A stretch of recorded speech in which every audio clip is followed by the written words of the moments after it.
Hey YouTubers, welcome to the channel. I'm Tony the Technician, and today we're going to be going into a new product that I just picked up that you can obviously see in the thumbnail. This is a diesel heater from Vevor, I don't know how to pronounce it. But basically, if you want a good quality one, I think they're made in Canada or Germany, but if you got some big money that you can spend, these ones run around $1,000. Now, in the last couple years, a bunch of these Chinese knockoffs, the patent had expired from my understanding, and China has basically mass produced a lot of these diesel heaters. So there are a lot of different ones. Well, there's probably 5 different ones sold by 1,000 different companies in different cases and different handheld controllers and stuff like that. But if you're really looking into getting one of these, obviously watch this video. But make sure to check out many others because there are definitely ones to stay away from and some that you can get a good experience from without spending $1,000. These will usually range from about $120 to $300 without going with the higher quality $1,000 units.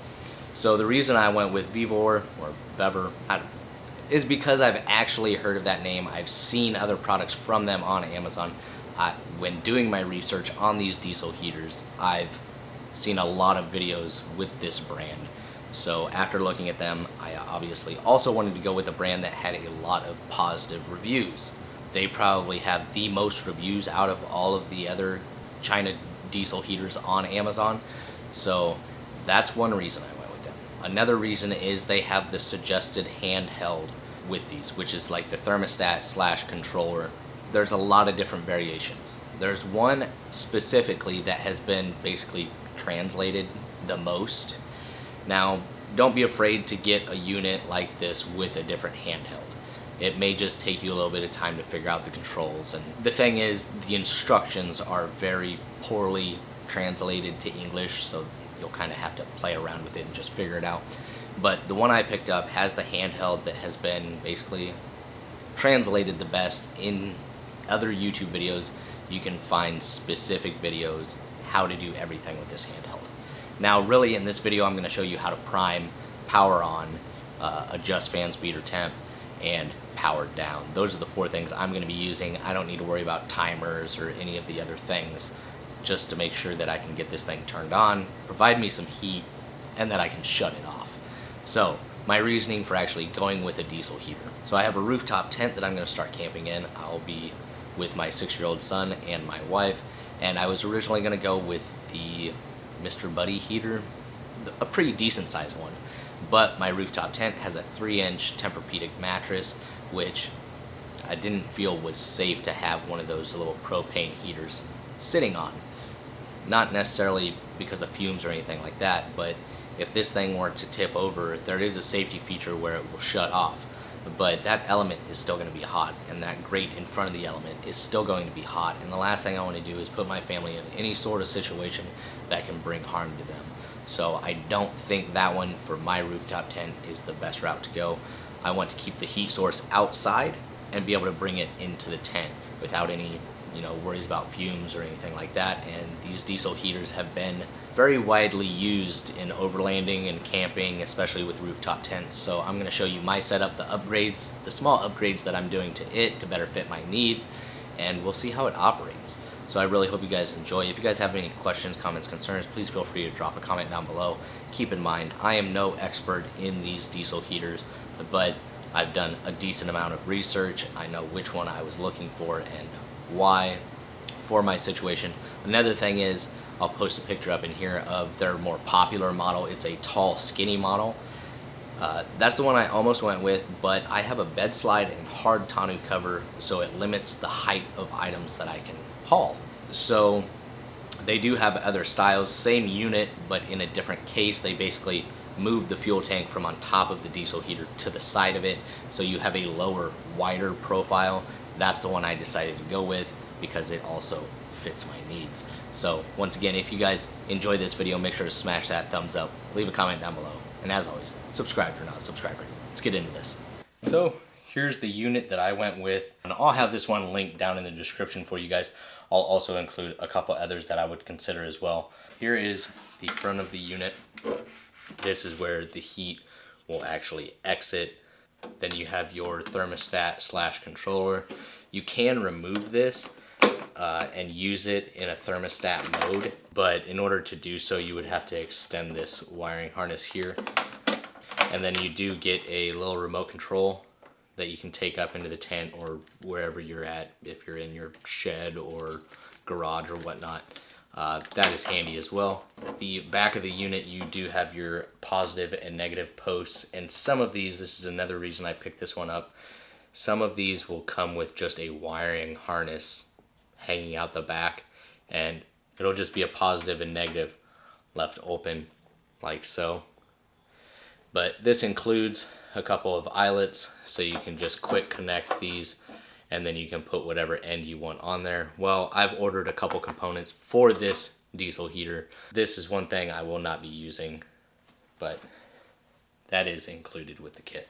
Other than that, you do have your fresh air inlet here, and then you also have an intake and exhaust on the bottom of the unit that you have to connect your exhaust and your intake tube to, which we'll get to that. As you can see, what I've done here is I've screwed a couple of 2x4s to the bottom of this. This gets the unit up higher off of the ground. This is going to allow me to run my exhaust without it going straight into the dirt or straight onto whatever I have this sitting on. So it just kind of gets it up in the air a little bit, but not so high that it's not going to fit in my truck. I will say this thing is actually quite a bit lighter than I was expecting it to be. So this is without the exhaust or the intake or anything on it, but those probably weigh a whole pound for all of it. So let's go ahead and weigh this thing and see what we get. So just under 20 pounds. So it is quite a bit lighter than I was expecting it to be. Other than that, up top, you do have your fill for your diesel fuel. And then I'm also going to remove this cover so we can take a look inside, because I actually want to make sure that all the connections are secure.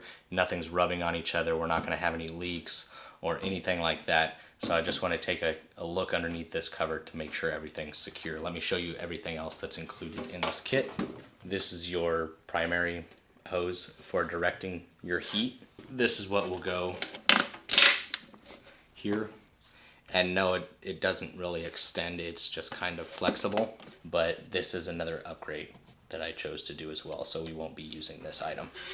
When I ordered this, actually didn't show that this was included, so I also ordered one of these. So this is your air inlet filter, your air inlet hose.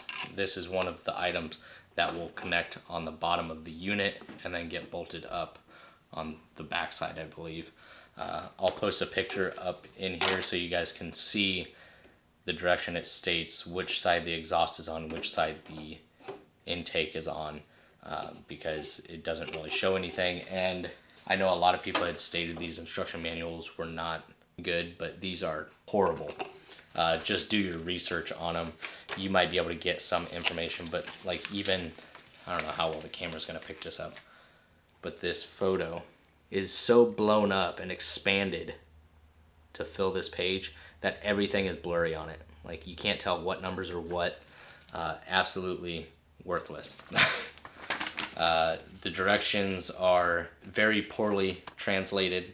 All of the pictures are really bad. Like they're very fuzzy. That's it as far as this unit. The other items that are included are going to be the exhaust, which I've already kind of pre-bent, and then you get your muffler, which I've already used. Included clamps. It also has hold downs for running the exhaust. You can kind of bolt it to the sides and stuff. I'm still trying to figure out how I'm gonna run this, so you guys are gonna be along for the ride with me. But let's go ahead and get this thing torn apart.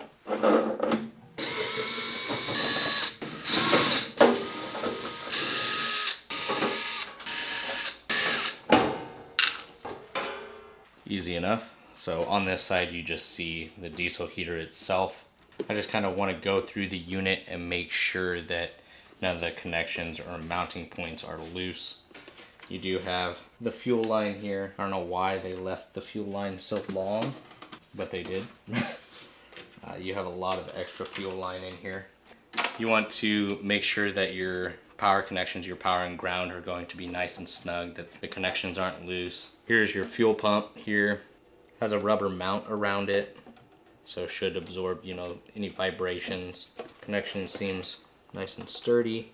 Not a whole lot going on in here as far as what you can see. The real components are inside the diesel heater. This is really just a case enclosure to hold your fuel tank and your fuel pump and supply power and ground. That's really all it is. And then you have your wiring harness that goes to your handheld, which you can see there is a connection here. So if you wanted to get an extension, I'm sure you can contact them about getting an extension so you can run and use this handheld as a thermostat. You can put it up in your tent or wherever you want, in your shed, garage, whatnot. I actually have leftover exhaust wrap from my Camaro build, so I wrapped that. I've seen a lot of guys do it. I actually originally had this exhaust coming up, and some people were worried about fuel buildup or condensation or any kind of liquid being left over in the exhaust. But in reality, this exhaust burns quite hot from what I've seen. So I know a lot of guys that aren't worried about that and haven't had any issues with it. I now have this, which all of these products you see here will be linked in the description. You see this is a 16-inch flexible hose. And then I also got a 2-pack of these easy clamps. Instead of using socket or a screwdriver, you can just simply tighten it or loosen it with your fingers. I primarily, not for this side so much, but for the front of the unit here is primarily why. If I don't want to travel with this connected to the unit, I can simply remove it and not need any tools for it. On the back of the unit, I have the DC plug. I just purchased this. It comes with the ring terminals, and you just simply attach it here to your positive and negative. And no need to solder or crimp or anything like that to attach the end that you want. You get some decent length here as well, and that's really it. So now we can go ahead and get this thing fired up and see how it performs. Okay, so we're gonna go ahead and get this thing fired up, and first thing you're gonna need to do is plug this unit into a 12-volt power supply, which I'll be using my EcoFlow River 2 Pro to power this. And then I'm also going to be using my anemometer, which I haven't used before. I'm going to be doing some testing on some fans for my Camaro, and we'll be using this. But I'm just going to measure kind of how this compares to the camping fan that I use when it's too hot. The highest reading I got on this was 850, and that's in feet per minute. That's just how I'm going to measure it, so I can get a comparison of how strong the airflow is on this compared to my camp fan. We'll compare it, and I also think this does temperature readout as well. So I have this just in case. We'll do a comparison of the temperatures just to see how hot the air is coming out of this. Now, technically this won't actually register the temperature of the air, but it'll read the temperature of, you know, kind of the housing on the end. So I'll at least be able to get a general idea of the temperature that's coming out of this unit. And then this is the preferred or suggested handheld that I was told about. And there's actually 2 variations of it though. They look identical, but some will have red back lettering and some will have bluish green. I believe this one has bluish green, and the difference is going to be the priming method. The red one, I believe you hold in the OK and down, and then the blue you hold the up and down. And then some are momentary. As soon as you release, it'll stop priming, and then some of them you have to click again to get them to stop. So first thing you want to do is put some diesel in your diesel heater, and then we will get this thing primed after we plug it in. After a little while it does time out, so it kind of goes dark, but there you can see it a little bit better hopefully. And so to prime, we'll try this method.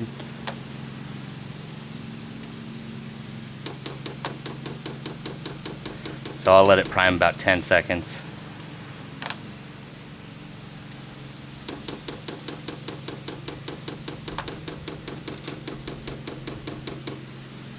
And I'm gonna call that. Now it's probably best to actually remove the cover and watch the fuel or the diesel flow through the line and make sure that it's to the diesel heater.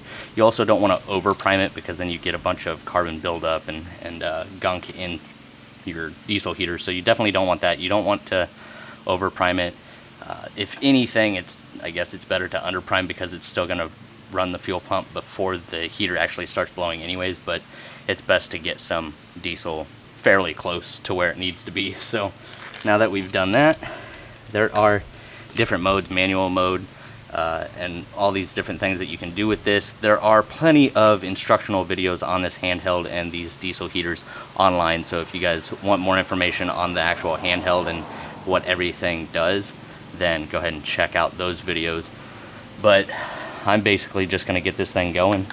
Okay, so sorry about the noise. I got somebody mowing, I got my truck running because it's saying over voltage on my power station. So I have it plugged into my truck right now, and it seems to be working. Up here the glow plug is going and the fuel pump is pumping. It's going very slow right now. So if you get some white smoke out of the exhaust during first startup, after a while, that's normal. Just kind of let it run and burn off. So I'm gonna go ahead and get the wiring cleaned up and I'll get back to you guys. So here, I'm not sure if you can pick it up with all the traffic and everything right now, but it is starting to speed up, and I can hear the fuel pump ticking a little bit faster. I haven't gotten any white smoke or anything like that. It's still blowing cold air. It hasn't officially started heating up yet, but it's getting very close to that point. And going up and down is just going to adjust the fan speed, so you can kind of control your temperature that way as well. But there are other ways to control it. But my main thing will just be controlling it that way, which you can also do with the included remote. So I'm just going to leave it at 3, which is halfway. It's 1 through 6. We'll just see how it performs.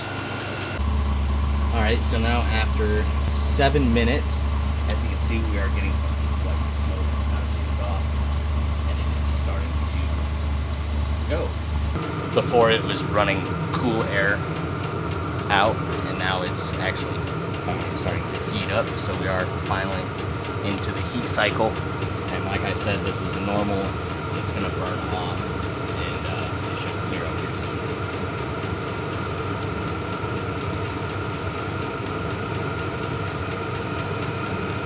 Okay, so now the unit is finally going. It took about 7 minutes from first startup to get that white smoke, and then about a minute of that after that. My truck actually timed out, shut off, and I had to start the whole process over again. It didn't smoke or anything like that, but it was basically trying to run it without the fuel pump on. So I don't think I'll ever actually run this thing above setting 3. It'll probably be 2 or 3, just depending, because this thing is pushing out quite a bit of heat, and it's pretty warm. So also keep in mind that this speed reading is going through this 16 feet of flexible hose. So if I just had a couple feet on there, we would have a much higher rating. But we're floating in between 1,181 and 1,220. It would have to be really cold out in order to run it this hard. And now it's really starting to kick off or get going. So it's definitely getting hotter and hotter. Yeah, it would have to be pretty dang chilly out for me to run it this hard, but like I said, most of the time I'm going to be at setting 2 or 3 most likely, maybe even 1, I have no idea. Right now it's 57 degrees out, and it is hot being next to this thing. So for one, it's going to heat a tent, whether that be on the ground or a rooftop tent, extremely easily. Or if you have like a little shed that you work out of, or a 1-car garage, shoot, maybe even a 2-car garage, if you give it enough time and just let it flow, I think it could actually heat it as long as it's, pretty decently insulated. You could get by with heating a 2-car garage with this. And it's just climbing. 190, 191, 192, 193, 4, 5, 6. This thing's really going now. 205. So yeah, this thing's gonna put out plenty of heat, and at a pretty decent speed as well. Through 16 feet of flex hose, we're at 1,220 feet per minute. Almost 400 feet per minute faster than my camp fan. That's all I'm gonna test for now. We'll check the temperature one more time. We're already at 230 and it's still climbing, so I mean, 232 degrees. That's just on this housing here, so it's pretty toasty. But in order to shut these down, you don't want to just unplug them. There is kind of almost like a cooling cycle because everything is quite hot. And so you want to make sure you shut it down, which here you're just going to press and hold the power button. I am going to turn it down though. Right now it says the temperature of the unit is 34 degrees Celsius. I'm not sure exactly what that is in Fahrenheit. I'll post it in here somewhere for you guys. But let's go ahead and shut it down. I'm just going to see it say off, and I'm just going to let it cool off like this.